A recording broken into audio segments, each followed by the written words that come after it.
Halo, saya Dino Patijalal.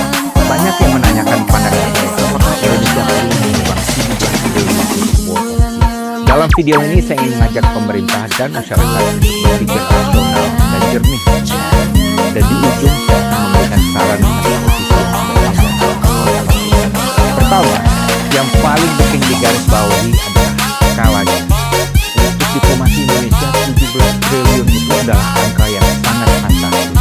Dan sepanjang sejarah, Indonesia tidak pernah membayar dana sebesar itu untuk bergabung dengan organisasi internasional manapun. 17 triliun itu 500 kali iuran tahunan Indonesia. Sama juga dengan 50 tahun iuran Indonesia untuk PBB. 17 triliun itu 2 kali lipat dari seluruh anggaran nasional Kementerian Luar Negeri. Dan 17 triliun itu sama dengan pajak yang dibayarkan 2 juta orang kelas menengah di Banyuwangi. Karena itu saya cukup heran kenapa tidak ada perdebatan yang mendalam dalam DPR mengenai angka 17 triliun ketika dibahas dalam pemerintahan. Seorang anggota DPR ketika ditanyakan kemenangan menyatakan dia merasa merintahkan they certainly can do better. Kedua, dan ini merespon bahwa 17 triliun ini untuk perdamaian Palestina.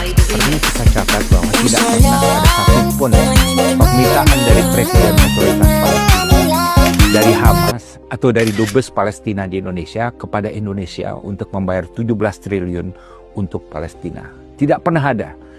Kenapa? Karena mereka tahu kemampuan Indonesia yang terbatas dan mereka tahu yang mereka paling butuhkan dari Indonesia adalah dukungan moral, dukungan politik, dan dukungan diplomatik. Yang menetapkan 17 triliun ini adalah Board of Peace alias Donald Trump, suatu organisasi yang mengikut sertakan Israel dan Indonesia namun tidak mengikut sertakan perwakilan Palestina.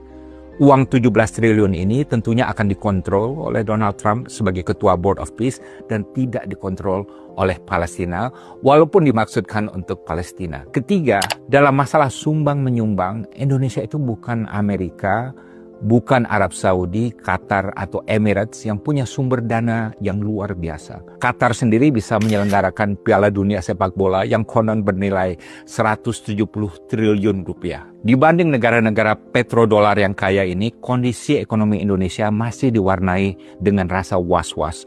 Ruang fiskal semakin terbatas, pengetatan anggaran masih berlaku karena program MBG, transisi energi bersih masih lamban karena kurangnya dana, rupiah sedang melemah, kepercayaan investor luar dan dalam negeri belum solid, daya beli masyarakat menurun, pasar modal kita sedang anjlok, dan ketidakpastian ekonomi global semakin tinggi. Dan jangan lupa yang juga sangat urgent, saudara-saudara